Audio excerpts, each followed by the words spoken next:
Okay, Well, got good it. morning, good afternoon, good evening. Welcome to Authentic Conversations presented by Transition Clarity. I'm your host, Adele Bernard. And today we have a special guest, Nicole Schaefer from Spiegelbild. I'm going to get you to re-say that. But what I love about the name is the mirror image.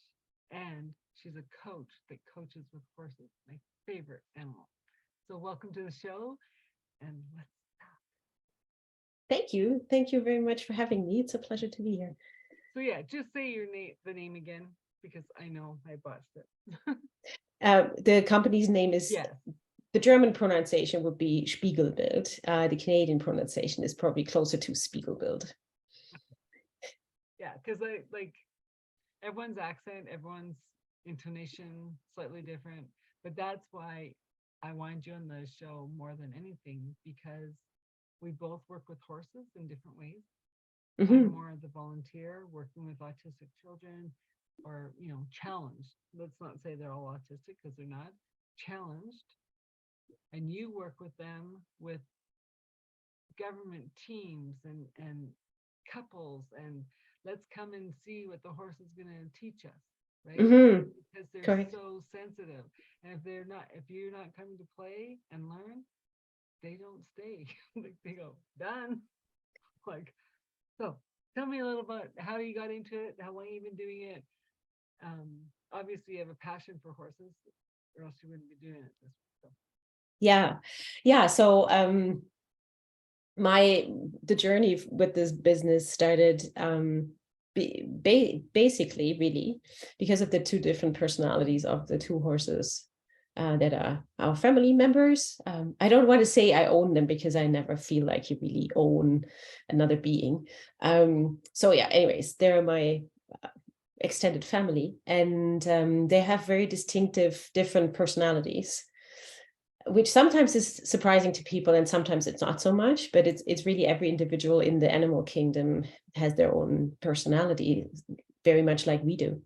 And what I learned from my horses or being around mine is that I had to be a different person and a different leader to each of them, to be just to them and to actually meet their needs and help them develop into their full potential according to their terms and what they really needed from me most.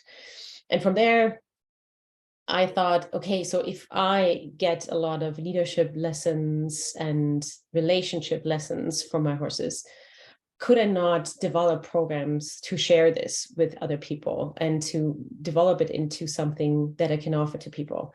And that is how Spiegelbild really started. And that's where the mirror image comes in, because the horses mirror a lot directly and very honestly back to us that we present and that we show up with. So fast forward, I had this idea for quite a number of years. I want to say I probably ran around with this idea for 5 to 7 years. And then back in 2019, I started to put a lot of effort into building the programs. I started to do coaching training myself, so to become a coach for individuals. And then beside individuals, I also work with couples and teams. So I got the coaching training under my belt. And then, of course, in the horse world, you always work on your horsemanship. So that is kind of an ongoing journey, of course. And then I started to combine the coaching side of things with the horsemanship side of things, and started to ask people, really friends, my network, if they would come out and just help me build the programs on a volunteer basis. So those people, they didn't pay me, they volunteered their time. Yeah. And that helped me to fine tune how the programs could look like, how I can involve the horses in the coaching and what else I can offer. And that all led then to my coaching programs being basically a mix of individual private coaching and equine assisted coaching sessions. So I typically offer people, like my core program, I would say, is 6 coaching sessions, which spans about 3 months. Yeah. And I find you need those 6 sessions really to dig into what you want to learn, what you want to improve, the skills you want to build. Less than that, I find you just scratching the surface. So I find the six sessions kind of get really into the change people want to instill in themselves, or where they want to broaden their spectrum. So what I do is, like, the first session is always an equine session. And that is where people start to discover, where the horses reflect back on what people show up with. And then I build upon that. So the whole journey is very individualized in that sense, because it really depends on the person that comes for coaching, what they bring to the table, how open they are, and how vulnerable they are too. Yeah, so it becomes a very individualized journey. So I know about, what session 1 and session 2 look like. I don't know what session 6 is going to look like, because it's really that journey, which I think is really important for people, because it becomes really about themselves and the true potential they can develop for themselves. Yes. So yeah, and you shared at the beginning too that that truth about yourself, who you are, what you're passionate about, what your values are, like that's so central, because it's the foundation of everything that's going to come in the future. Well, and just in our other conversation about when you're working with the team that came out, and the one, like the 4 people, and the one person just wasn't showing up. Like she just wasn't showing up. So the 3 are there, active, working with the horse, working with you, and that's what I find in my coaching, is that if you're not going to show up, you're not going to find me. Right? Because I'm not here to hold your hand. I'm not here to drag you to the water and see if you drink. Right?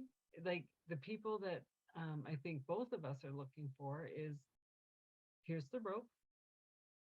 When it's tight, we'll know you're serious. And until it's tight, let's just keep going on our merry little way.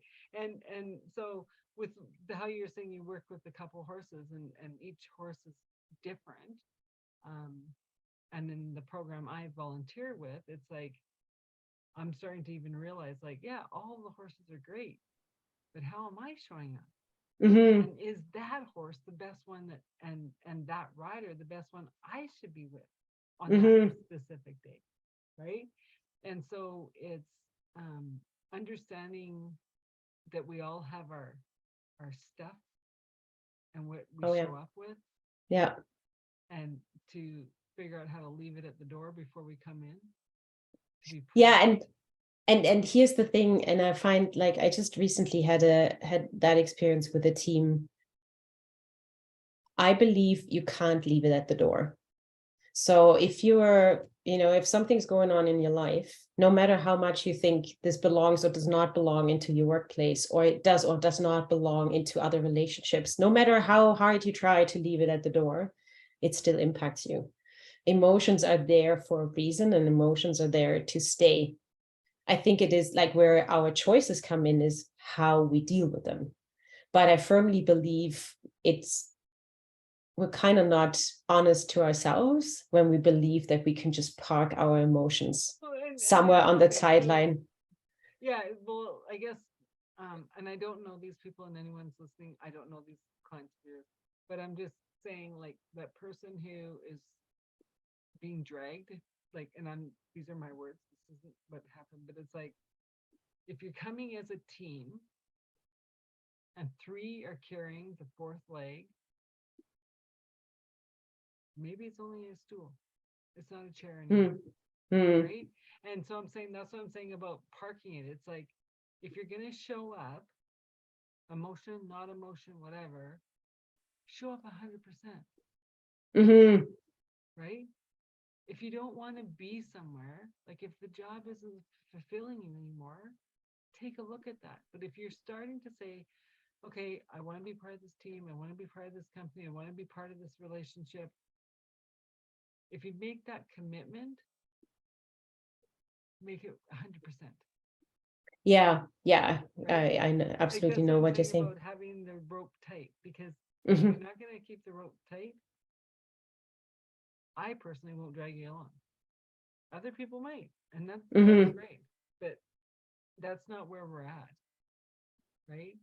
I believe with all the stuff that we've gone through in the last few years, it's about taking responsibility, good, better, and different, and making the change to move forward. And if you're not ready to, that's okay. Yeah. No one's forcing you to. Yeah, and I think what you're saying too is in I think where the nuances come in is really to maybe in that moment when you can't yet show up to your full potential. You want to, but something's holding you back. Maybe there's some, past negative experience that triggers something. I think if it's like showing up for your team is to be open about that, to learn to share about why you feel like you can't show up. Maybe you're anxious. Maybe you feel insecure. Maybe you feel like there's something you want to say, and it's like a matter of how do I say it so I'm best understood. So it's like sharing those insights instead of fading and Well, being passive about it. and it's very vulnerable, right? Yes. Because to show up, you're bringing in all your dirty laundry that has nothing to do with the coworkers. Mm-hmm. You're starting to say, well, maybe my upbringing wasn't so good. Maybe that last relationship as in wasn't so hot, right? But the coworkers are saying, we're coming to coaching. We're coming to this session because we're here for you. Mm-hmm. We understand you're hurting, Mm-hmm. but together we're going to be strong. And so, and that's why I think it's so cool that companies will help people, right? If they say yes. And Mm-hmm. then that doesn't even just mean team building. That could be like addiction. That could be anything. Like I think companies are starting to say like they see the true potential of the person in front of them, Mm-hmm. but they just need a helping hand. Yeah. Yeah. And I think I'm seeing more and more that humanity's coming back into. Yeah. And I think that's really where, again, I think there's quite a few nuances. So I have the biggest understanding for somebody not wanting to share too much personal, if it's like really core personal. But I think there's ways of communicating with it. And what's interesting about my line of work is that the horse shows that something's going on. So especially in the first equine session, which I call more a discovery session, and there's a lot to discover, and there's typically a lot that shows up that we can then build upon for the continuous coaching journey. If there is energy that is negative or is loaded in a negative way, the horse will very clearly communicate about that energy being there. And then I think you as a team have two options. And that negative energy can be because maybe there's a conflict that is not spoken about, Yeah. or there is something in somebody's personal life that impacts the team. There's a multitude of reasons why there can be tension and that negative energy. It could be the halter on the horse is rubbing, like, right? Like, yeah. So in the sense is, so in my, how I work with horses is they don't wear anything. So they only have a neck rope, but they don't have a halter on. They're not led by a lead rope. They actually can express themselves, which gives a lot of input into the coaching. And I mean, I've seen teams where, somebody had to say, well, I'm going through a rough family time, and I didn't have to share any of the insights or the details, but just saying, well, there's something rough going on in my family, created the empathy with their fellow teammates. Yeah. And it also explained why the horse had a certain energy about them, or why the horse couldn't really tolerate the energy that was there. And then we could talk about that and we could work through it. And then everybody, like there was a coming together, and that's supportive. So the energy changed from tension to supportive, uplifting energy. And again, the horse mirrored that right back to say, now something's changed. And then I, as a coach, can really talk to people and say, do you notice a difference in the horse's behavior? Mm-hmm. Do you know them being able to stand with you and just relax? And, everybody has a deep sigh, humans plus horse. And then you can really talk about what are ways of that release and creating that release if in a workplace that negative energy comes up again. So you come full circle and you talk about what are coping strategies and what are mechanisms that you could start to learn from, and then actually incorporate in your day-to-day work. And that way you really build the lasting support instead of starting to judge each other, or saying, well, you don't show up, why don't you show up, which is then offense defense well, kind of it's thing. pointing the finger, but people forget when they point the finger for pointing back at them. Like that's Yeah. the mirror effect, right? That's the mirror image. So every time you point your finger saying, well, you haven't done this, well, or saying, what aren't you doing? What could you be doing better? And just then the other day I was like, working with this one horse and rider, and I've worked with them a lot over the last year. And I'm like, okay, what's going on? And I knew something was off, but I couldn't figure it out. And then like the horse was just being jumpy, and then it was scaring her, and then I was like, oh my god, this isn't good. And even our coordinator was like, what was up? I don't know, right? And then the next week she comes back, her exams were done, she only had one more to go. She was stressing because she had a week of exams to do. Yeah. And the horse is flipping out, going, this is stress. Like, Yeah. I'm a young, playful guy. Like, I want to play, and you're going, eh. Yeah. But it was even for me, I was like, what is going on? And then after I realized it wasn't helping, that we were talking about what her week is looking like as she's riding. Okay. So I'd have to, let's just have fun. Are we still smiling? Yeah.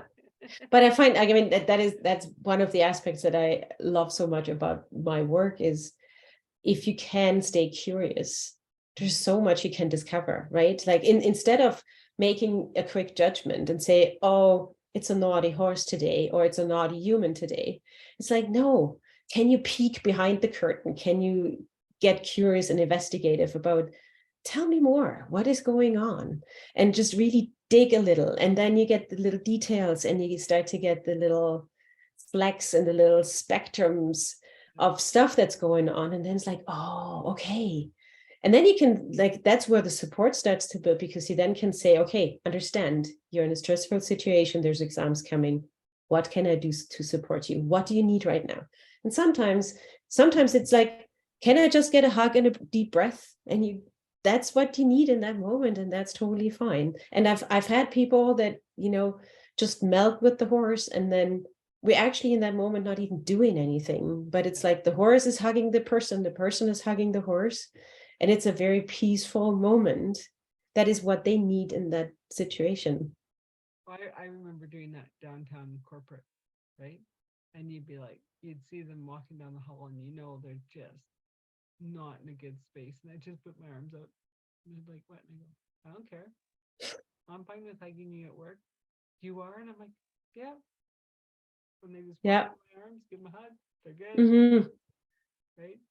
Yeah. Yeah. And it's just, and I think it's coming back to, we just have to stop worrying about the doing or the accomplishing, or like, if you just gotta go cry. Yeah. You need to hug, ask if you don't have someone around you that's aware that you might need them, right? And I think that's the beauty of not only horses but animals in general, is they just want to serve the best way they can, right? And they just want to be loved as they love you. Yeah, it's unconditional, right? Yeah. Well, but although I have to say it is unconditional if you show up fair. I mean, I've seen horses in particular who are like, no, I'm not dealing with that. So if you come with the wrong or with an angry energy or something, they may not want to deal with you that moment. But if you are open, and if you're in general, if you show up kindly or in a kind manner, then they really, they're open to partnering with you for sure. Well, that's why, like, in the barn at,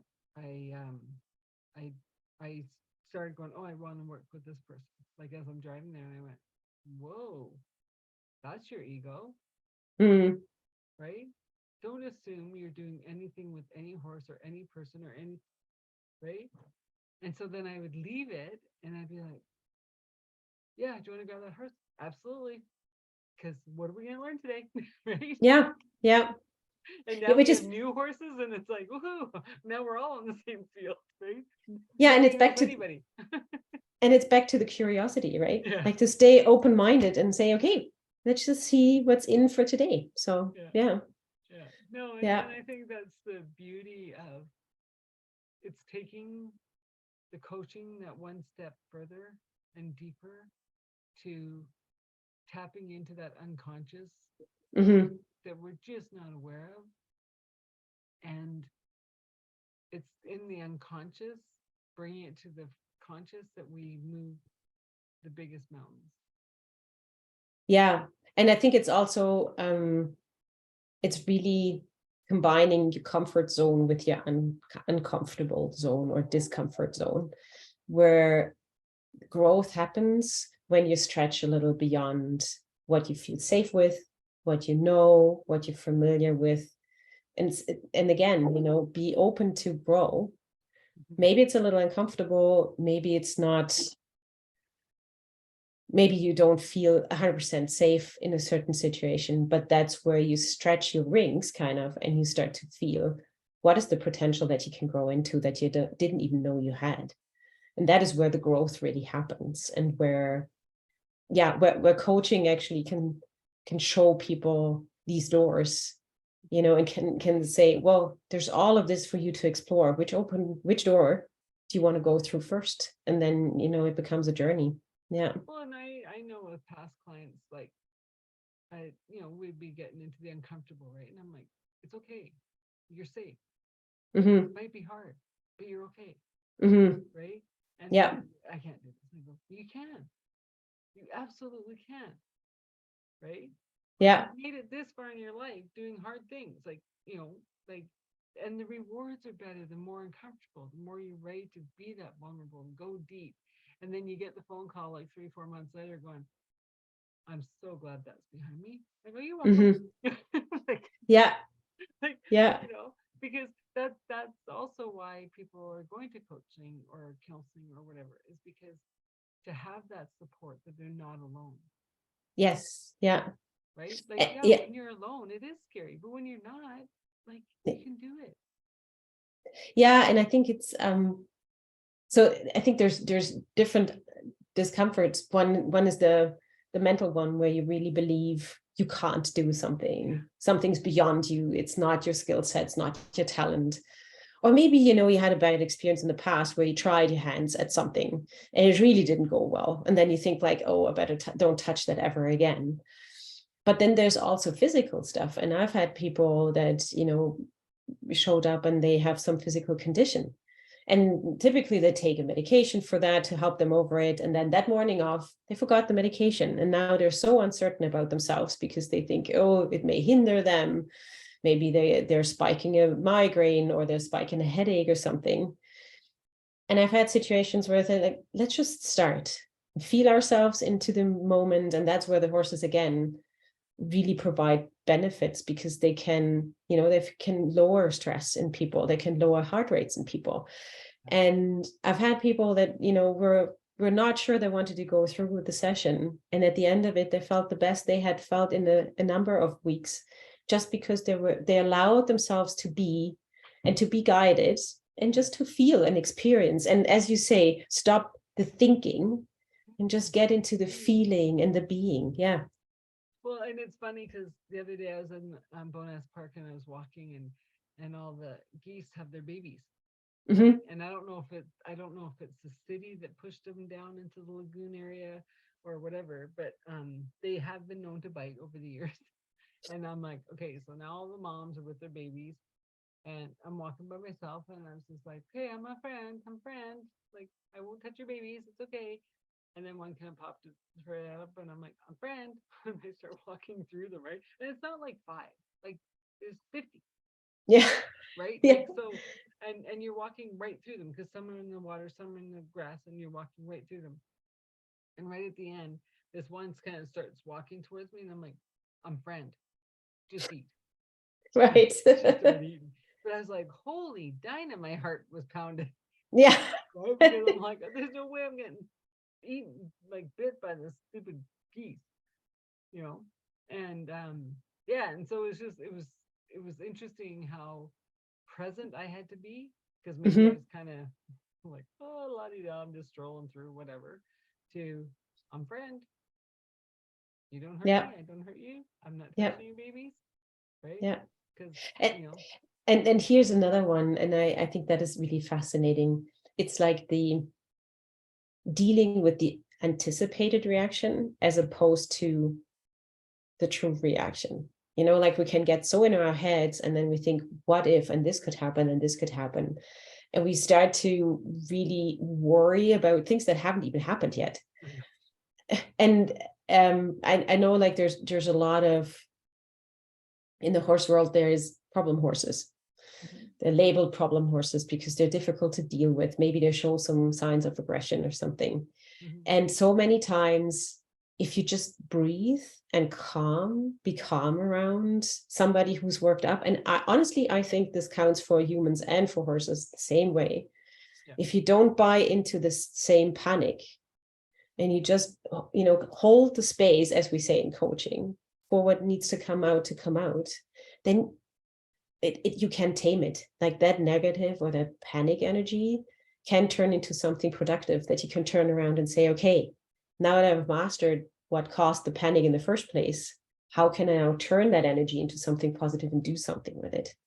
And it's like that perception of not buying into the drama, but holding the space for what needs to come out, and then work with that, to go forward, instead of just reacting to something. Well, I have another twist on that I've been working on, because we're all our own directors of our life, right? Mm-hmm. So are we in the audience being the director, or are we on the stage in the drama? And if we're on the Mm-hmm. stage, we're not in our body, Mm-hmm. right? We're not in our oneness with the oneness when we're on the stage. We get caught up in all the drama. Mm-hmm. And so I I've been caught lately quite a bit. And I was like, I'm not in the drama. And I'm like, well, by saying you're not in it, you are so thick in it, you don't even see that you're at the back of the stage. Mm. Right. And so Right. it's that, like when clients show up and they're just like frazzled, right? Yeah. You just hold the space. And they're like, what? And I go, I'm holding the space until you physically, mentally, emotionally, and spiritually show up. Nothing can happen, Mm-hmm. because we need all four parts of us to be here at once. All four. Mm-hmm. Or else it's a Yeah. waste of my time, it's a waste of your time.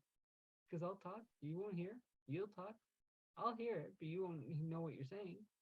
Mm-hmm. So until all show up, and whether it's 2 minutes, 5 minutes, 20 minutes, it's okay. It's what needs to Yeah. be. Yeah.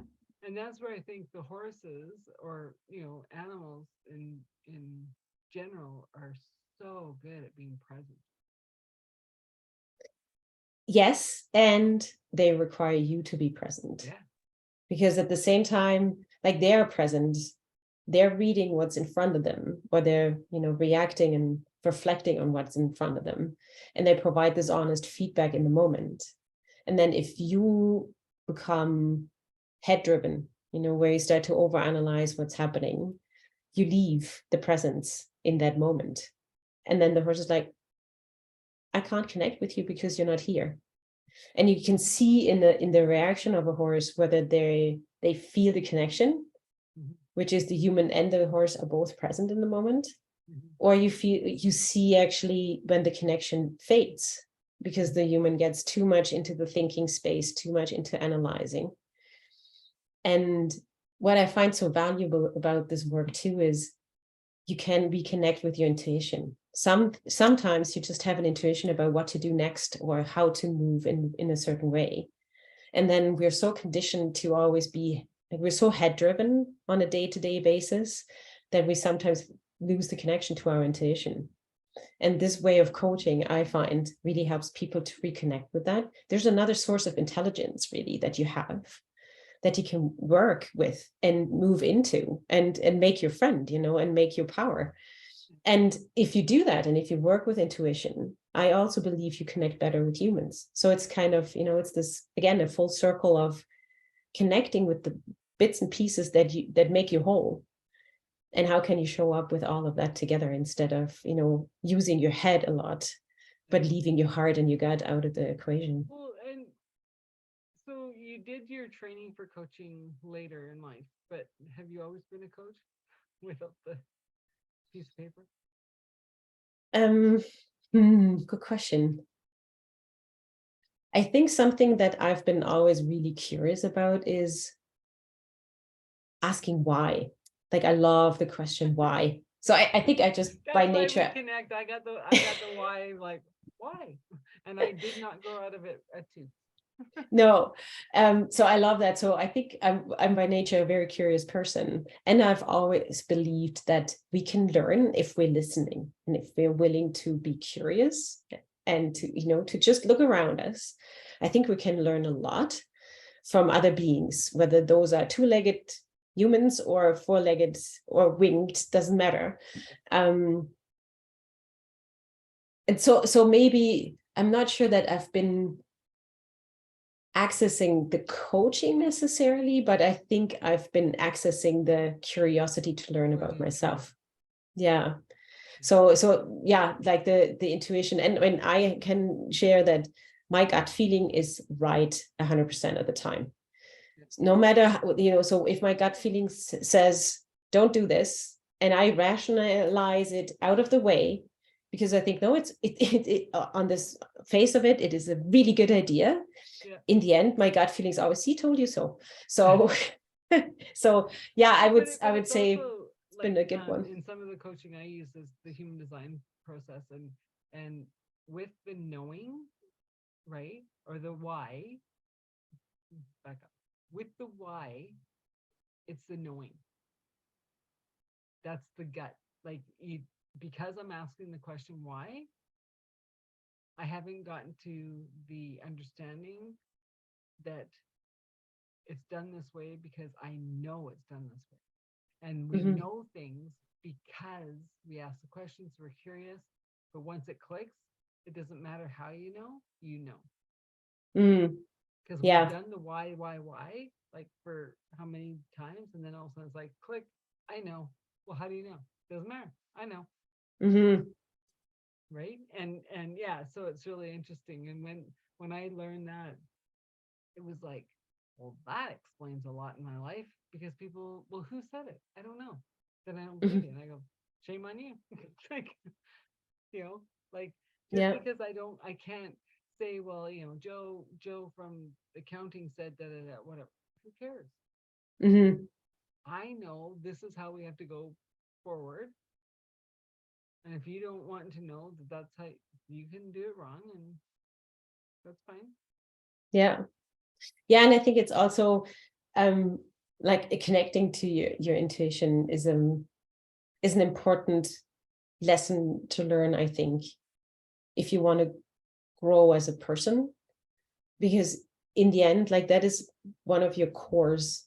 Like, there's many cores. You have a heart that tells you things, and then you have your gut feeling that tells you things. But I think it connects you to who you are and what really matters to you, what your values are and what your principles are. And I believe we can, bend those a few times in our lives, or, sometimes you can't just fully live to what your gut tells you or what your values tell you, because you have to adjust in the moment and you have to live with the conditions that are around you. But I think if you lose that too many times, it's not good for you, for your health. It's not good for your mental health, and it's not good for your emotional health. It's not good eventually for your physical health. So I think, connecting to that intuition and to what really matters to you and what makes you you is really important to stay healthy over the long term, and really, take care of your well-being. And how many people that were like, I know of like engineers who are doing the grind of engineering and raising families, that I'm like, but you don't like it. And they're like, what do you mean I don't like it? And I go, you don't like it. You're doing what was expected because you're good in math. Or like I said, you'd rather be doing pedicures. Right. Right. And it's like, no, and I, and this is before I even was coaching. I was just gonna say whatever. This is what I'm right. And a year or so later, you're right. I opened up my salon. I go, you're welcome. Right? Right. Because it's not like um and it was actually Serena Williams, the tennis Mm-hmm. player, right? Like I don't know if you saw the movie, but I mean, it was incredible how their dad let them be the best, but kept them from a lot so they could play, Mm-hmm. right? And then to see that Venus was still only 15 when she signed the $15 million contract with Nike, Yeah. right? And kept on saying to Serena, "Oh, don't worry about it. Just go play, do your nails. You're gonna be fine." The best player they've ever seen. Mm-hmm. And what does she do now? Pedicures and manicures, because Yeah. what she always wanted to do. Mm-hmm. She just happened to be very talented and gifted at tennis, but she Yeah. loves doing pedicures and manicures. Yeah.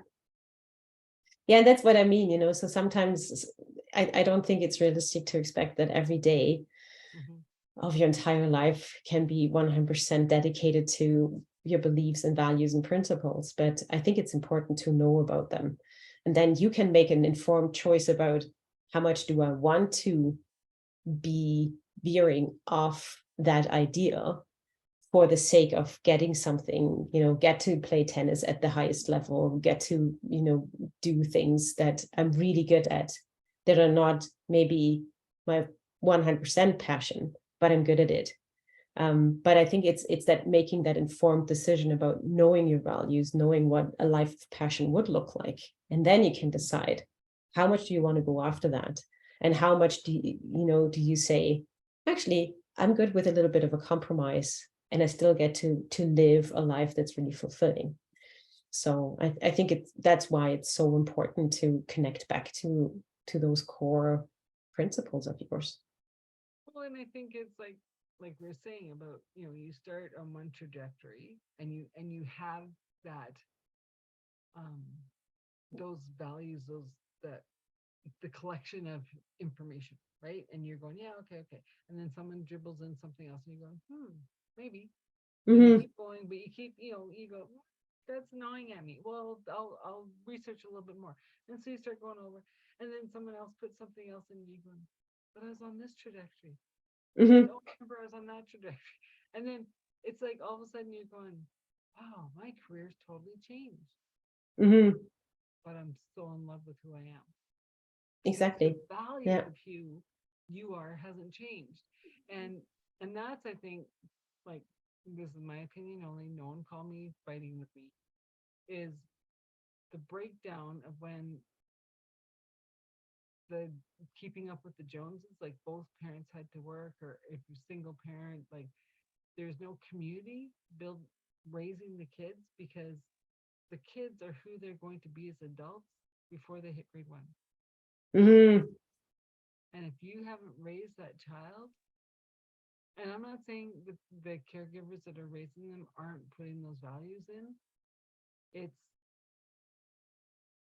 you got to see that 6-year-old who's the bully, who can't get along, that's going to be the kid, the adult at the Mm-hmm. office who can't be a team player, always antagonizing everyone, because it didn't get stopped. It didn't get helped before it Mm-hmm. got to that. Mm-hmm. And then I like, and kids are amazing too. Like when you just watch them in the field and say a kid wipes out playing soccer, the healing kids will circle. Yeah. I see it over and over and over. Even if they're not even friends, they don't know them, nothing. They're like, someone's hurt, the pack shows up. Yeah. Yeah. Mm-hmm. Yeah. And isn't that lovely? Like, I mean, that I think that is just such a beautiful image, if we're human first, Mm-hmm. if we just connect to that humanity, that, empathy, feeling for each other, stepping in for each other, supporting each other, there's a lot of magic that can happen. Well, and Yeah. I think even in my own life, like, the stuff that I've been going through too, it's just like like, I am here for the truth. I'm here to love whoever wants to be loved into their truth, into their beingness, into their presence. Mm-hmm. If you're not wanting that, you won't be in my life, Mm. right? Because it feels like I've peeled away so many layers. I can't play that puppet anymore. Right. Yeah. Right? It's not authentic to me, and it's not natural for me anymore. I used to be able to do it. I used to be the chameleon, and it's just like, yeah, I can't do that anymore. So if you're going to be in my life, show up as you, the best Mm-hmm. version that you know you are. And if we grow more together as the best versions of each of us together, great. If we don't, we'll be who we're supposed to be. Mm-hmm. Right. And I love how, like, that mirror image, right? If you want chaos, guess what's going to show up in your life? Chaos. If you want Mm-hmm. peace, it's going to show up as peace. Yeah, and it's like it's for so many things, you know, if you want partnership and you show up as a partner, then it gets reflected as partnership, and somebody partners up with you, or you know, multiple people partner up with you. If you truly, and I think that's where the authenticity is really important. Don't play a role, because if ultimately, if you really think is expected of you to collaborate, but you can't collaborate in a certain circumstance or with a certain group of people, be authentic about that, because ultimately it will show up. Like the cracks will start to show if you're playing a role that's actually not your authentic self. And on the flip side, if you show up as your authentic self, you will be mirrored and it will get back to you in the same vein. So, you know, And I think that's like the dance of marriage, right? On one level, yes, you love each other unconditionally and it's great, but you're also the mirror to push every button you have to grow that love of unconditional, mm-hmm. right? And like I've said to people, like, it is way too easy to get divorced. Mm. Because if you work hard to get that person to marry you, both sides, then work double as hard to get divorced. Mm. Because I've seen it over and over again. If I'd worked this hard getting into it as I got out of it, I wouldn't be divorced. Mm. Exactly, Interesting. right? Because, Yeah. oh, it's easy. Well, it's not easy, because you take the same crap to the next relationship.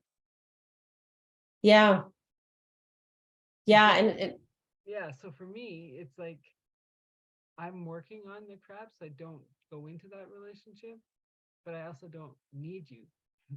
I like mm, you to be in my life, but I don't need you. mm, So you better be full on independent, and we come together when, hey, let's get together. mm. Because Yeah, I we're not also think good like together, right? yeah. And on that, like too easy, I wonder if the working on it can help to avoid regrets. You may come up with the same decision that eventually maybe you've grown apart from each other, and maybe this is no longer. Mm-hmm. But like really connecting to your values, which then takes us in a circle back to that conversation, is really to say, what is there that we need to talk about? What is there that we need to solve? Whether the end result is then going to change or not is a different story, but it's actually those resolves that are important. So again, that you can say for yourself, I've made an integrity decision, which is I'm showing up as my true self, and as that true self, this is what I need, and this is what I can't deal with, or this is what's beyond my boundaries. But it's that resolve and working through those, and then look again at what the result or the outcome is of that journey. But it's not leaving so many stones unturned, Mm-hmm. Well, so that you then after the fact you start to wonder, should I have worked a little harder, should I have investigated a little more, should I have asked one more question, to maybe get a different answer, or get a piece of information that I don't have right now. Yeah. Well, and I can't remember if it was Wayne Dyer or whoever, but said about, you have your first love, you have the person that you have your kids with, then you have your person who you raise your kids with, and then you have your old age person. And whoever said they all had to be the same person? And I was like, ouch. And then I thought about it, and I'm like, well, I think that's the younger generation is like, well, they see their grandparents, that stayed together through thick and thin. They've seen their parents that broke it off, and they're like, well, I want it all, I think, but they don't know where to go. Right? And so it's like, it's not guaranteed it's the one person, but it depends on the work you put into if it's the one person. Yeah. Right?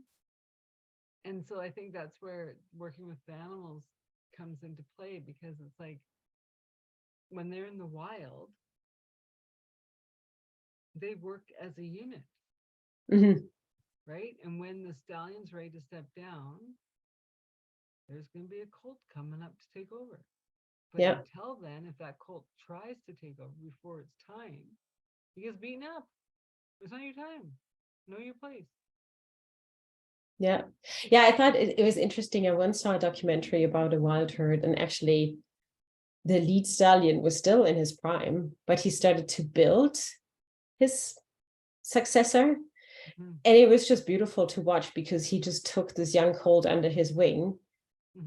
And it was like, it was truly like a master teaching his apprentice to become the next master. And it was like beautiful to watch, because it was very intentional about, this is how you treat your mares. This is how you treat everybody else. And it was quite interesting. Like the personality that lead stallion chose was a positive leader, not one who has a command and control style, but he was very much a collaborative leader.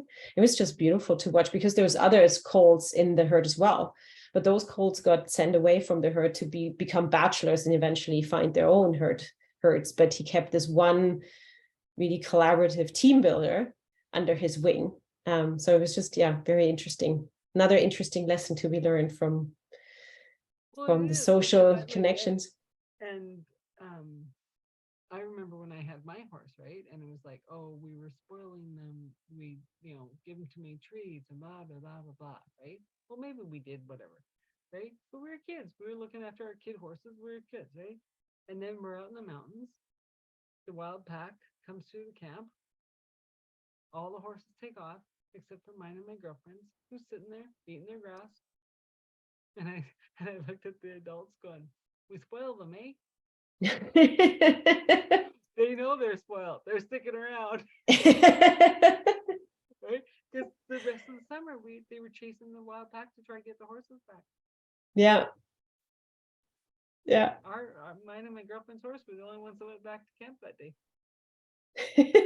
That is so funny. Right?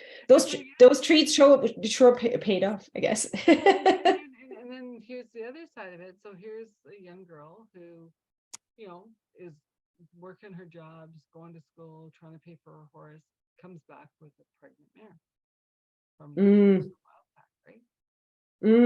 And she's crying. We're like, what's going on? I can barely afford the horse I have. What am I going to do with the colt? And the adult said, who said that colt's yours? It's ours. So the group, our little riding club, all got together, and it's our colt. I actually don't remember what happened to the colt, but yeah, interesting. No board was needed. It was looked after. Whoever would put in money. Interesting. Yeah. Right. And because we were all young kids, we didn't know. Yeah. We were just happy we could walk to our horses that were up on Nose Hill.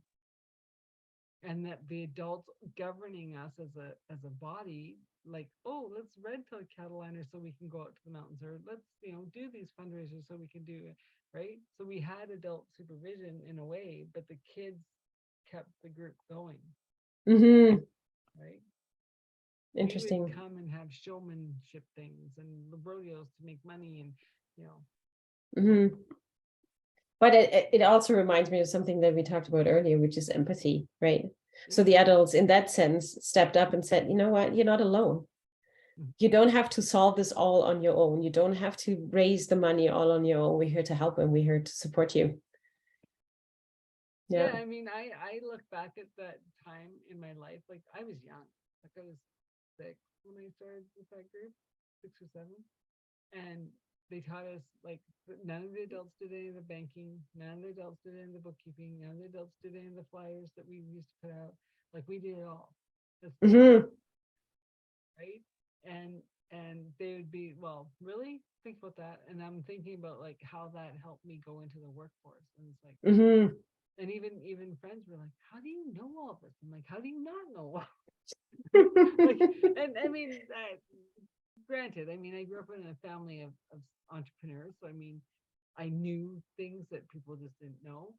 Um, but it was just like if anything, my horse brought me the gift of knowledge because I learned so much on that hill, right? And even when I go up there now, like I ran into a guy from Winnipeg, I think, and he was just talking, and I'd say, "Well, no, this," and he's like, "Wow, it's so interesting to have a person that actually knows something about this hill." Yeah, like I mean, it was our sanctuary until it wasn't. Yeah. Yeah, I mean, it's funny. I still love, like, we live very close to Nose Hill, and I just love to go up there. And the different seasons are so fascinating because, like, there's so much to observe and so much to see. And I love it when in the spring the crocus come out, and things like that. So like the hill really changes with the seasons, and it's just fun to watch. And it's so interesting, I find, in the middle of the city, really. Well, yeah, and the funny thing is like we got kicked off with our horses, right? Because the walkers were scared of our horses. And we're like, but they won't hurt you. And if they do, you get $2 million. We used to have $2 million per horse. And that was in the 70s, right? Oh, wow, yeah. Like, and then on top of it, now the walkers are fed up with the bikers. I'm like, karma's a bitch, isn't it? Like, you should have left the horses, right? And then I had a friend who said, well, I wish like we could ride Sandy McNabb, and I said, no, I will petition that. They don't hurt each other. And I go, no, that is one place I do not want to see bike riders. You can go to any other mountain. You can do whatever. You will not destroy Sandy McNabb. That is Have you ridden up there? No. It's the most magical, beautiful riding ever. Yeah, I've heard a lot of like those stories. I happen to have two really spicy redheads, so none of them are. Yeah, so my horses are spicy redheads. I'm not the type that you just load and go to just about any mountain area. I mean, I certainly at some point would love to do that. I'm working on building confidence and building trail knowledge on the horses so that eventually I can take them there. I'm not quite there yet, I think. But yeah, I've 13 and 15. Oh, okay. Yeah, but the 13-year-old is the spicy one, and we just had a few. Maybe mountain riding isn't in the cards for these two. Yeah. Like we spooked at another horse today that she's seen many times. So as long as we spook at, as long as we spook at horses that we've seen before, I think I should probably not point her out there. That's funny because the other day I was taking one of the horses out, and he kind of jumped, and the coordinator goes, whoa, bring him back. And I'm like, what? Oh, it was the door. And he slammed the door. And I'm like, what are you doing? He goes, we cannot have horses jumping because the door shuts. Like, oh, all right. Yeah. Like, and then another time, like the guy was underneath his truck working on it, and I saw him, and I figured the horse saw him, but he jumped because he did something, and I never even thought to take him back around. Yeah. Right? Yeah. So this is like we saw the horse from the other side, but then the way we were riding toward this horse was the horse was hidden behind his shelter. And then he perked his ears out, and mine lost her marbles for a second there. And then I had a good laugh in the saddle. It's like, this is a horse, you're totally fine. And then we walked by it, but yeah. Well, and then I would take it as, well, are you riding or are you just sitting on the horse? Where's your mind? Because I'd be like, the jolt would be not that the horse is scared of the other horse. It'd be like, hello, are you present with me? I'm like, no. I'm off figuring out 10 other problems. Just enjoying as you walk. Yeah. So funny. So as we're starting to wrap up, how would you like to sum up? How do I want to sum up the sum up? Like, what last minute things would you like to share with coaching with horses, the benefits, Yeah. we could talk forever. We understand what they can do, but Yeah. the person who doesn't. So I think what I would say is,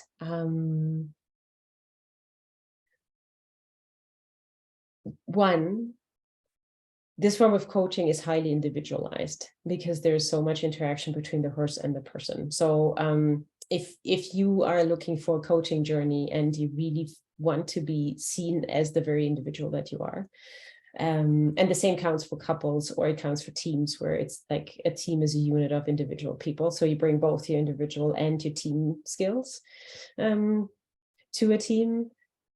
This might be something that might interest you.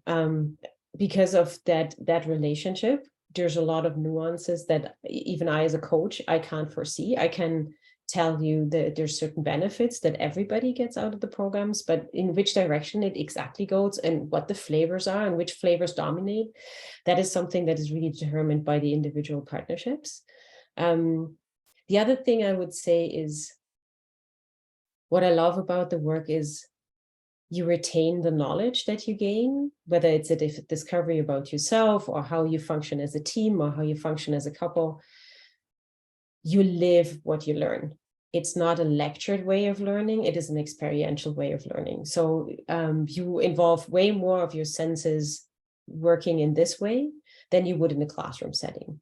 So again, if that is something that interests you, if you want to learn with more of your senses and you really want to experience what you're learning, what I can say from the benefits, it stays with people way longer. Like, I have past clients that have been clients like 2-3 years ago, and they still talk about what they got from the horse. And some of them have stickers. What would the horse say in this situation on their screens, just to remind themselves. So I would say in that sense, it's a very different way of learning leadership skills. It's a different way of personal growth journey, because it is more experiential than it is a structured, lectured way of learning.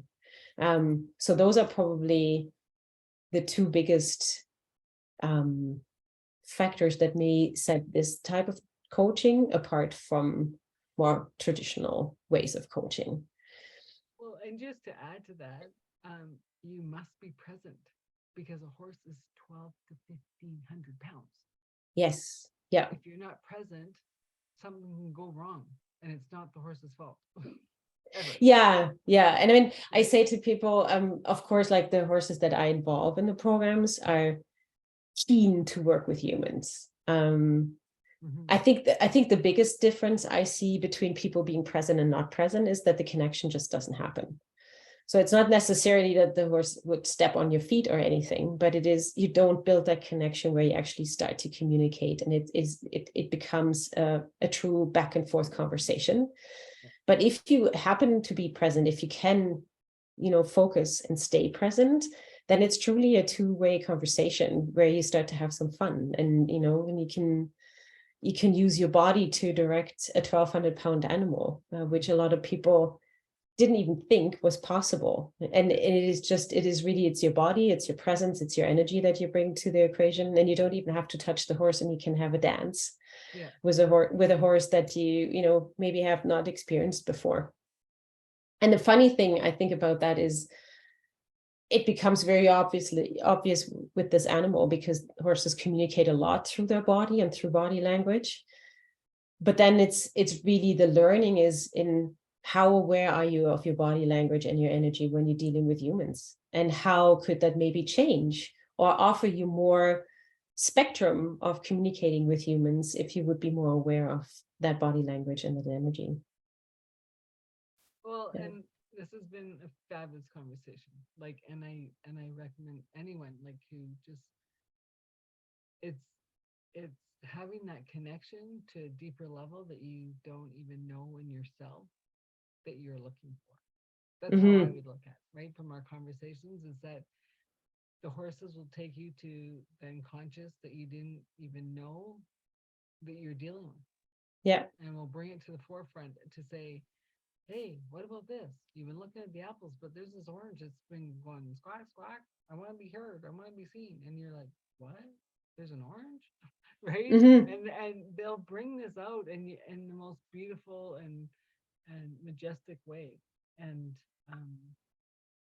yeah, it's just, Yeah. I want to say thank you. It's been Thank a pleasure. Yeah. And yeah. Yeah. Thank you for having me. Yeah, it was a true pleasure.